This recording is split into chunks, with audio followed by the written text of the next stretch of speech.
بسم اللہ الرحمن الرحیم والصلاة والسلام علی رسولہ النبی الکریم اما بعد۔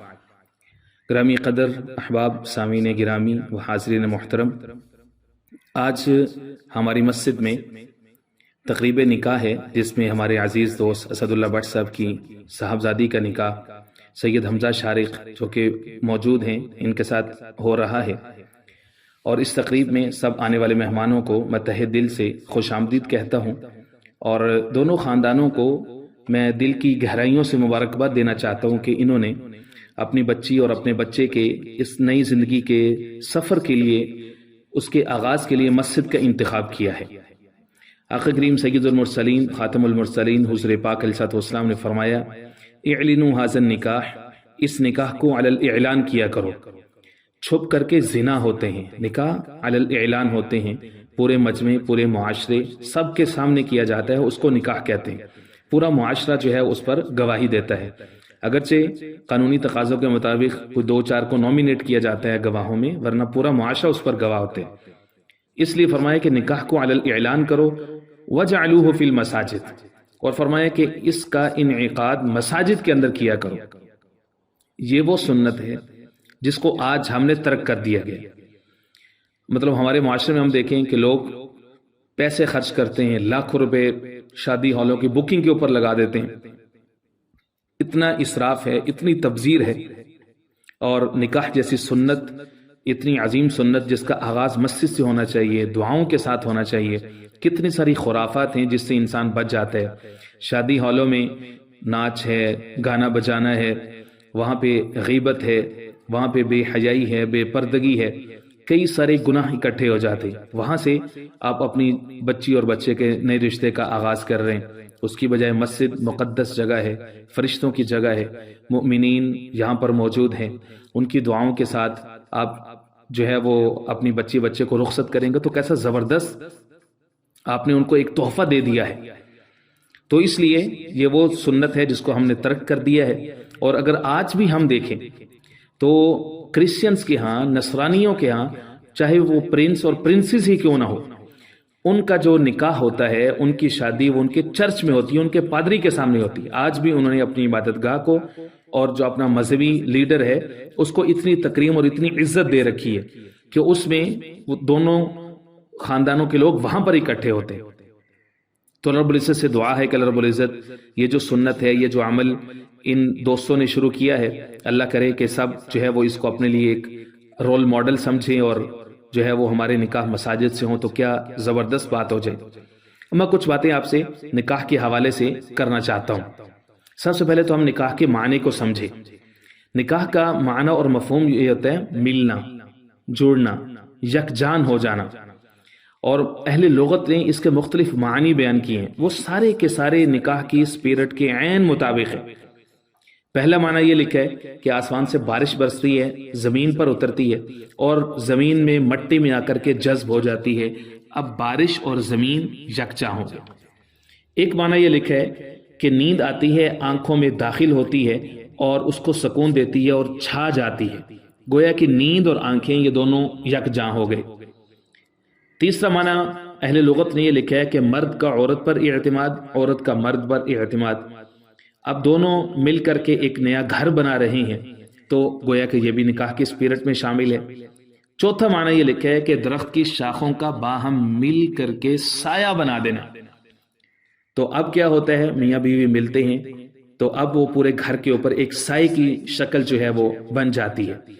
اب یہ نکاح کی ساری کی ساری صورتیں جو کہ اہل لغت نے یہ بتائی ہیں، یہ اصل میں یہی مطلوب ہے کہ نکاح میں بھی ایسا ہونا چاہیے کہ دو چیزیں یکجا ہو جائیں، جذب ہو جائیں، ایک دوسرے پر چھا جائیں، ایک دوسرے پر اعتماد کر لیں، ایک دوسرے کے لیے چھاؤں بن جائیں۔ قرآن مجید کتاب حکمت نے سورۃ البقرہ کے اندر اس نکاح کے رشتے کو لباس کا نام دیا ہے۔ ہن لباس لکم وانتم لباس لہن، گویا کہ مرد عورت کی عزت کی علامت ہے، عورت مرد کی عزت کی علامت ہے، وہ اس کے لیے حجاب اور پردہ ہے، وہ اس کے لیے حجاب اور پردہ ہے، بئی معنی کہ اب خارج سے، باہر سے جتنے بھی حملے آئیں گے، اخلاقی طور پر آئیں، جس بھی انداز میں آئیں، میاں نے بیوی کو پروٹیکٹ کرنا ہے، بیوی نے اپنے میاں کو پروٹیکٹ کرنا ہے۔ کوئی بھی ایک دوسرے کے لباس پر حملہ آور نہ ہو، عزت پر حملہ آور نہ ہو۔ اب مرد جو ہے وہ بیوی کی خامیاں لوگوں کے سامنے بیان کرے، عزیز رشتہ داروں کے سامنے بیان کرے، بہن بھائیوں کے سامنے بیان کرے، یا جو بیوی ہے وہ اپنے خاوند کی خامیاں اپنے دوستوں کے سامنے بیان کرے، اپنے عزیز رشتہ داروں کے سامنے بیان کرے، تو گویا کہ دونوں ہی اس لباس کی خلاف ورزی کر رہے ہیں۔ تو اس لیے اللہ رب العزت سے دعا ہے کہ اللہ رب العزت صحیح معنی میں جس کو اللہ رب العزت نے نکاح کہا ہے اس کی اسپرٹ پر عمل کرنے کی توفیق عطا فرمائے۔ یہ جو میں نے آپ کے سامنے آیا رکھی ہے یہ بہت شاندار ہے، سورۃ البقرہ کی آیت نمبر 187 ہے، آپ خود بھی پڑھ سکتے ہیں۔ بڑا خوبصورت اللہ رب العزت نے اس رشتے کو نام دیا لباس کا۔ اب ایک اور بات میں آپ کے سامنے رکھنا چاہتا ہوں کہ اسلام میں نکاح کیسے ہوتا ہے۔ ہم نے اتنی زیادہ خرافات، ہم نے اتنی زیادہ دوسروں کے کلچر کی چیزیں اپنے ساتھ باندھ لی ہیں کہ نکاح کو مشکل بنا دیا۔ ہم نے نکاح کو مشکل بنا دی ہے تو چنانچہ زنا آسان ہو گیا، اس کے راستے کھل گئے۔ آج نکاح کے لیے لاکھوں روپے چاہیے، زنا کے لیے چند سو روپے چاہیے۔ تو اس لیے یاد رکھ لیں کہ شریعت بہت سادہ سادہ چیزیں بتاتی ہے۔ نکاح جو ہے وہ فقط 6 چیزوں کا نام ہے، 6 چیزیں، 7ویں چیز کوئی نہیں ہے۔ 6 چیزوں میں سے 2 ہیں فرض، یعنی جن کو 2 رکن کہہ سکتے ہیں آپ۔ ان میں سے ایک ہے ایجاب و قبول، یعنی سب سے پہلے آفر اینڈ ایکسیپٹنس، ایک نے دیا دوسرے نے قبول کر لیا۔ دوسرا جو رکن ہے وہ ہے 2 گواہوں کی موجودگی۔ یہی نکاح اور زنا میں فرق ہے، زنا چھپ کے ہوتا ہے، نکاح علی الاعلان ہوتا ہے، گواہوں کے سامنے ہوتے ہیں۔ تیسری چیز جو ہے وہ ہے واجب، یعنی حق مہر۔ حق مہر یہ عورت کا حق ہے، یہ واجب ہے، یہ منہ زبانی معاف نہیں ہوتا۔ یہ زبانی کلامی معافی کرتے ہیں نا، یہ کوئی معافی نہیں ہوتی۔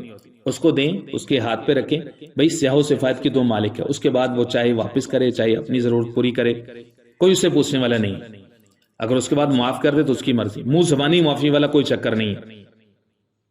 مہر جو ہے اس کے بارے میں حدیث پاک کے اندر آ گیا کہ لا مہر اقل من 10 دراہم، کہ 10 درہم سے کم نہیں۔ قرآن مجید میں مہر کا تذکرہ سورۃ الاحزاب کے اندر ہے، قد علمنا ما فرضنا علیہم فی ازواجہم، ہم جانتے ہیں کہ ہم نے مردوں پر اپنی بیویوں کے بارے میں کیا حق مہر فرض کیا ہے۔ اب اس کی تشریح جو ہے وہ یہ حدیث پاک ہے، لا مہر اقل من 10 دراہم، کہ 10 درہم سے زیادہ نہیں۔ حضور پاک علیہ السلام 10 درہم سے کم نہیں، معاف کیجیے گا۔ حضور پاک علیہ السلام کے زمانے میں جو درہم تھا اگر اس کی قیمت لگائی جائے تو تقریباً 5000 روپے بنتے ہیں پاکستان کے، تو اس سے کم مہر نہیں۔ اگر طے ہی نہ کریں تو تب مہر مثلی واجب ہو جاتا ہے۔ مہر مثلی سے مراد یہ ہے کہ عورت کی جو سٹینڈرڈ ہے، جو اس کا فیملی بیک گراؤنڈ ہے، جو اس کی سہیلیاں ہیں، جس طرح کا وہ مہر لے رہی ہیں تو اس طرح کا مہر پھر مرد سے وصول کیا جائے گا۔ ہاں اگر مرد کا انتقال ہو جاتا ہے تو مہر اتنا واجب ہے کہ سب سے پہلے اس کی وراثت میں سے مہر ہی لیا جاتا ہے۔ یہ 3 چیزیں ہوگی۔ اس کے بعد چوتھی چیز ہے خطبہ، خطبہ نکاح، یہ سنت ہے، کھڑے ہو کر کے جو بھی نکاح خواہ ہیں وہ پڑھ دے۔ اسی طرح سے اگلی جو سنت ہے وہ ہے اس کے بعد جو ہے وہ چھوارے وغیرہ کوئی شرینی وغیرہ تقسیم کرنا، ٹھیک ہے، اس کو پھینکنا، یہ بھی سنت ہے، لیکن یہ ہے کہ زور سے نہیں کسی کی آنکھ میں لگ جائے، ویسے بھی تقسیم کر سکتے ہیں۔ آج کل چھوٹے چھوٹے جو ہے وہ باکسز میں آپ کو شرینی ڈال کے میٹھا ڈال کے آپ تقسیم کر دیں۔ چھٹی اور آخری چیز ہے سنت، وہ ہے دعوت ولیمہ۔ یہ مرد کی ذمہ داری ہے، لیکن یہ شب زفاف کے بعد ہے، یہ زبانی کلامی نہیں ہے۔ آج کل ہم رخصتی کرتے نہیں ہیں، خاص طور پر شہروں میں یہ ماحول ہے، رخصتی نہیں کرتے۔ 5-6 مہینے 10 مہینے کے بعد، سال کے بعد، جی فلانے کو فلانی چیز پسند نہیں ہے، فلانی چیز پسند نہیں ہے، ہمارے فلان نہیں مان رہا، نتیجہ طلاقوں پر ہوتا ہے۔ تو خدا را اس سے ہم بچیں۔ نکاح کا اصل مقصد ہی یہی ہے کہ میاں بیوی کو قرار آ جائے، عورت مرد کو سکون مل جائے، غیر اخلاقی حملوں سے وہ بچ جائیں۔ آپ نے دنیا کے مقاصد کے لیے نکاح کیا، آپ نے تو تنخواہ بڑھانے کے لیے نکاح کیا، آپ نے تو باہر کا ویزا لگوانے کے لیے نکاح کیا، تو نکاح کو اپنے دنیاوی مقاصد کے لیے استعمال کیا، تو اس کا نور اور اس کے فائدے کہاں سے ملیں گے؟ تو اس لیے رخصتی ہوگی، رخصتی کے بعد پھر جو ہے وہ مرد کے ذمہ ہے کہ وہ سنت پوری کرے اور جو ہے وہ ولیمہ کرے۔ پھر ولیمے میں بھی 2 طرح کے ولیمے حدیث پاک کے اندر آتے ہیں، مشکات شریف کے اندر، ایک ہے خیر الولیمہ، ایک ہے شر الولیمہ۔ خیر الولیمہ کریں، شر الولیمہ نہ کریں۔ خیر الولیمہ کیا ہے کہ اس میں بھائی فقراء، مساکین، محتاج، مجبور، وہ سب لوگوں کو اس میں کھانے کی دعوت دیں، سارے لوگ آئیں۔ تو شر الولیمہ کیا ہے کہ صرف اپنے ہوں، خاص ہوں، مالدار ہوں، جن کے پاس کارڈ نہیں ہے، چل بھائی جل بھائی، تو اس کو نکال دیں، نہیں بھائی یہ شر الولیمہ ہے۔ باقی جو مائیوں، مہندی، دودھ پلائی، جہیز، یہ ساری چیزیں بھائی شریعت کے اندر نہیں ہے، سیدھی بات ہے، کسی کو پسند آئے نہ آئے۔ تو اس لیے میرے دوستوں یہ کچھ باتیں تھیں جو میں نے آپ کے سامنے رکھتی تھی اس موقع کی مناسبت سے، جو کہ بہت ضروری تھی۔ اللہ رب العزت سے دعا ہے کہ اللہ رب العزت صحیح معنی میں نکاح کے فوائد جو ہیں وہ دونوں خاندانوں کو عطا فرمائے اور دونوں خاندانوں میں اس نکاح کو باہمی مودت کا اور محبت کا ذریعہ بنائے۔